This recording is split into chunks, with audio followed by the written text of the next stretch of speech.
Salams from the People's Dispatch Studios in New Delhi. I'm Siddhantani and you're watching Daily Debrief. On the show today, we talk about the latest from Ukraine, we talk about the long-awaited trial of activist Ola Bini, and we're looking at updates from the troubled East Jerusalem neighborhood of Sheikh Jarrah. First up, as US Secretary of State Antony Blinken visits Ukraine, the Biden administration said on Wednesday it's providing an additional $200 million in defensive military aid to the country amid soaring fears of a Russian invasion. Several reports quote a senior US State Department official saying the assistance was approved back in December 2021 itself, but till now the administration had refused to comment on it. The official wasn't authorized to discuss the matter publicly before Blinken's meetings and visit to Kiev and spoke on condition of anonymity. Meanwhile, also on Monday, British Royal Air Force planes flew around German airspace when they delivered anti-tank weaponry to Ukraine, according to flight tracking data from Flight Radar 24. In recent weeks, Ukraine has called on the likes of the US, the United Kingdom and Germany to provide military aid to counter what it perceives as an imminent invasion. A theory, of course, that the Kremlin has steadfastly refuted. Prashant, is it increasingly clear that only one side is keen on escalating these tensions? Right. So, Siddhant, it's a very complicated matrix in Europe right now. I mean, it's very. Last week we talked about how there were 3 rounds of discussions between Russia and the US first, then there was Russia and NATO, and then there was Russia and the European countries, all of them together. So none of them really produced any significant outcomes. So now it has kind of become a mess of contradicting statements, power play, so to speak, from both sides. Ahead of what is likely to be another round of negotiations, we know that Antony Blinken, the US Secretary of State, will be meeting with Sergei Lavrov, the Russian foreign minister, on Friday. Blinken is talking with his European allies tomorrow. So there are a lot of counter meetings taking place, a lot of statements also being made. The German foreign minister was in Moscow recently, he was in Kiev as well. So we also need to see all of these statements, all of these meetings also in the context of general diplomatic maneuvers as well. So while there is a lot of talk of war, whether we are actually very close to war is a different question altogether. Absolutely. And it's important to note, of course, that the United States, on the one hand, you have the White House spokesperson saying that Russia might attack any moment, which has been the US refrain for a long time, and that moment has not really come. So, like you said, Russia has clearly denied it. So, I think Friday's meetings will be very important. Equally important will be the written response US and NATO have promised to send Russia by this week regarding the Russian demands. We do have to sort of pay attention to the Russian demands here. They're quite important. First of all, the fact that Russia does not want NATO to expand to Georgia and Ukraine, which are its countries in its vicinity. Second, it does not want intermediate range nuclear missiles in Europe, which can target some of its key cities. It wants to reduce military exercises by Western powers around its borders, which actually seem fairly reasonable demands, considering that I think we've also sort of grown so used to the idea of the United States being this world-dominating power militarily, that somehow I think the reasonableness of some of the Russian demands seems a bit, it doesn't really occur to us. What Russia is asking is that the space around it be guaranteed a particular amount of, security guarantees about the fact that it is not constantly under threat, whether it be from missiles, whether it be from military exercises, whether it be from members of an alliance which are explicitly often hostile to Russia. So that's, I think, really the larger context we need to keep this in mind as well. A lot of the other things I think only time will tell, because I would not put too much credence on individual statements that emerge, because these are often very much a part and parcel of diplomacy as well. There is a lot of saber rattling, a lot of high volume, which is often for domestic audiences as well. So you have the German foreign minister going to Russia, taking a very strong stance. Now the question is that, is she also playing to the domestic audience? Because to appear as a very strong leader as well, because this is also one of it's very early for the German government. But like you said, Germany has very close ties with Russia in terms of energy dependency. There's a lot of energy dependency. Germany is one of the countries which would not perhaps want conflict with Russia, despite the fact that the German foreign minister has made provocative statements in the past as well. And we of course do know that there is no, I think, hunger for war in any of the countries involved. So I would wait before we proclaim that a war and apocalypse are near. Yeah. You rightly pointed out Russia's stance in all of this, and we've talked before of how NATO is currently without an adversary after the dismantling of the Soviet Union. That on one side, and all of this other context of military aid going into the Ukraine. In that context, what can we actually expect from those talks that you're talking about between Lavrov and Blinken? So there's been, I mean, the media reports have talked about some kind of diplomatic off-ramp being offered to the Russians. I think what both sides are looking for is some kind of, some kind of a compromise. Now, I think we pretty much know for a fact that while NATO, and we have discussed this before on NewsClick and People's Dispatch, that NATO is not preparing to enroll Georgia and Ukraine, the two countries in contention, into the alliance at any point of time in the near future. Yeah. Now, of course, NATO may not admit it. So one of the questions will be really regarding the wording, behind that. How do we want to sort of phrase it? The second point, of course, in terms of military exercises, in terms of missile deployments, I think there have been possibilities of negotiation. So I think the key concern for both sides will be to sort of de-escalate the situation without looking like either side has lost face. Right. So that's really going to be a key point for both these sides, so to speak. Now, a couple of things, like I think we pointed out as well before, this round of conflict really brings to focus the extent to which, on the one hand, there has been NATO expansionism without any particular need for it, because Russia, like we said before, Russia has close ties with many of the European countries. There is a larger sense in Russia and Europe working together. And I think the economics very much dictates that. Yeah. So there's a lot of reasons for cooperation as well. So this kind of confrontational attitude that NATO and the West, especially the United States, is taking is really kind of meaningless considering where the economies of these regions are heading. Right. So that's one point. And secondly, I think it also to some extent illustrates the kind of ineffectiveness of NATO, so to speak, which is basically that there is not much. The Russians have made it very clear they are negotiating with the US. Yeah. So that's so that itself shows that NATO as an alliance does not really have. There's no real idea of what NATO is meant to do or meant to be. So now Russia as a threat, now China is being posed as a threat, etc., etc. Whereas even the slightest conflict will really hurt NATO perhaps the most. I mean, everyone would get hurt in the region. Yeah. Maybe the United States might escape a bit because it might not physically get hurt, but NATO is really going to be badly affected in case any conflict happens. So, because its ineffectiveness will be all the more shown. The armies of NATO are not really much to brag about.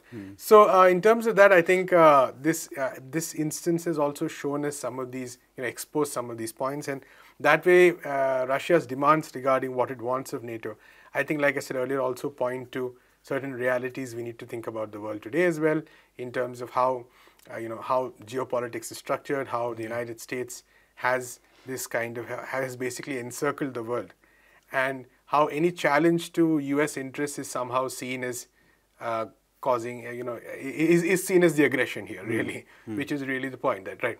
And of course, that's one aspect of it. The second aspect is, Ukraine itself, it's a very long process that lies ahead. There was a diplomatic process called the Minsk Accords, which were never implemented properly.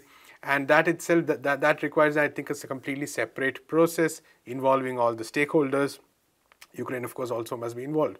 But that cannot be solved through this way of basically pitting Ukraine as the enemy or the anti-Russian state, anti-Russia, so to speak, and creating this grounds for this kind of a conflict. Absolutely.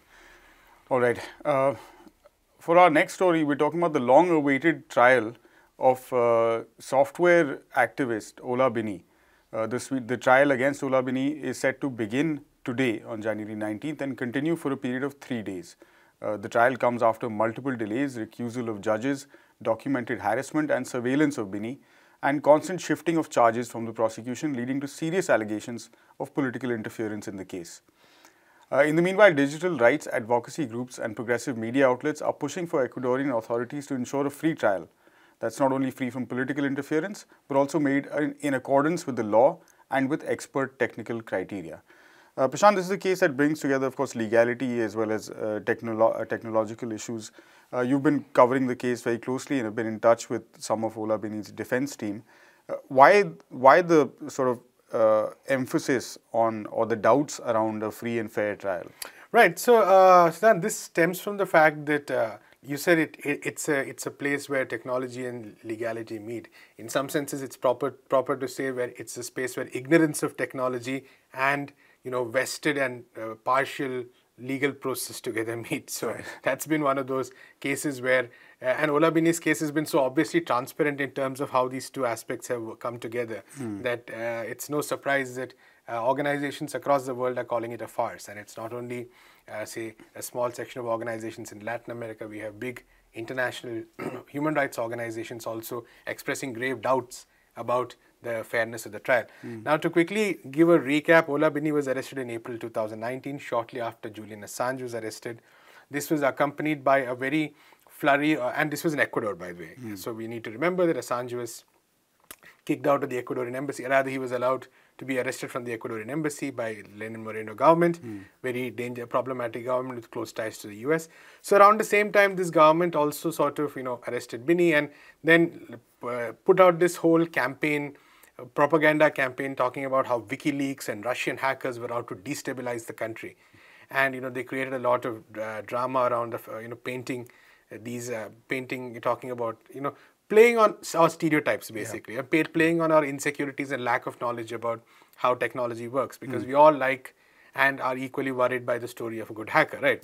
Whereas if you look at Ola Bini's record, he spent all his lifetime working on securing and protecting devices. He's worked on security. All his contributions are actually openly available on his page, which talk about some of the various projects he's worked on. And the common theme underlying all his work has been security, has been about protection, right? And whereas what the Ecuadorian government did was to really spin this around and call this, the work, paint him to be some mysterious hacker, hidden, sowing destruction, so to speak. And even if you look at the records, the things that were seized from the dangerous things that were seized from his house were books and devices. So, and this is just the beginning. The fact that there was no warrant, there was no proper warrant when he was arrested. The fact that no charges had been mentioned regarding why he was being arrested. 70 days after his arrest, he was released after the habeas corpus petition was filed. Right. So, and in the time since, the defense is actually listed over 65. Some people call it 100 instances of procedural lapse regarding this trial, and that's just we're talking about 2.5 years. Two judges involved in the case have had to recuse themselves, have been separated, which gives rise to even more concerns about procedural flaws and irregularities. There have been reports of him being surveilled. Again, the government has failed to produce the right amount of, give the right amount of answers. And if you look at it, and even the charges are extremely vague. In fact, the initial charge was something on the lines of conspiring to break into a computer system, which is again extremely vague. And then later they downgraded it a bit into non-consensual access of a computer system. Right. And all this is based on a screenshot he sent to a colleague, which actually I think, as far as I understand, was meant as information to say that this is actually an insecure network, etc., etc. Possibility of a breach. Yeah, exactly. So all this together actually, makes the paints the real question as to whether this was a political case or not, because according to legal organizations, according to technology organizations, the Electronic Frontier Foundation, all of these organizations, Amnesty for that matter, all of them have said that the legal and technical grounds for this case are extremely flimsy. And this has been something Ola Bini's defense has also highlighted again and again. Right. You mentioned the Moreno government and its ties to the US. So in the broader sense, what is the sort of political agenda that is being chased by prosecuting the likes of Bini? Right. So I think it's two things. One was, of course, the fact that for all you know, it was possibly an attempt to use him as a tool to sort of generate some kind of domestic sentiment. In fact, I think some months later, Moreno went on record to say that, again, the crimes of he was out to destabilize countries and governments, not just in Ecuador, but across the world. Again, absolutely no evidence for that. The Ecuadorian minister who initially talked about Russian disinformation, Russian hackers and all that, had to be fired later because she was found to have approved the use of problematic weaponry on protesters during the Ecuadorian protests. So it's not that she has a very great record either. But I think it is part of, from what observers say, from what journalists have talked about, it seems to have been part of a larger campaign to sort of, like I said, to paint to talk about some shadowy, subversive figures and to create this whole drama. And this is also borne by the fact that over time, the Ecuadorian government also seems to have played less and less. Now Moreno is of course no more in power, but those initial allegations, after that they have stopped making those allegations. And I think it has become increasingly clear that the prosecution does not have much evidence to substantiate anything. Forget all these grand conspiracies of destabilization. Yeah. Even the basic conspiracy of hacking, there seems to be very little information to substantiate it. So in June 2021, the final approval for the trial was given, and that is what is starting today, of course, and we need to see what's going to happen in the today and in the coming 2 days. But shortly after that, that judge was also separated from the trial. So there were a lot of questions of procedural irregularity, so to speak, and many have been very clearly documented. And so at every step when things like this happen, you really raise questions. So that's also, I think, the larger political context. Right. Fair enough. And Prashant will be keeping an eye on that trial over the next couple of days, like he said, and we'll have him back on the show for an update as and when we have one. For our final bit of the day, heavily armed Israeli police in the early hours of Wednesday stormed the home of the Salih family in the Flashpoint East Jerusalem neighborhood of Sheikh Jarrah. They evicted the family and demolished the family home. The police raid on Wednesday was launched 2 days after a member of the Salih family took to the roof of the house, saying he would rather destroy it himself than willingly leave or even be forced out. Police had withdrawn after the standoff on Monday, but returned before dawn on Wednesday, saying in a statement it was enforcing a court-approved eviction order of illegal buildings based on grounds designated for a school for special children with special needs. Abdul has been covering the story for PD and joins us now via video conference. Right. So Abdul, first up, if you can tell us a little bit about this particular family, the Salih family, and their ongoing 5-year struggle against this eviction notice. Of course, this family has been facing as you said, eviction for last many years.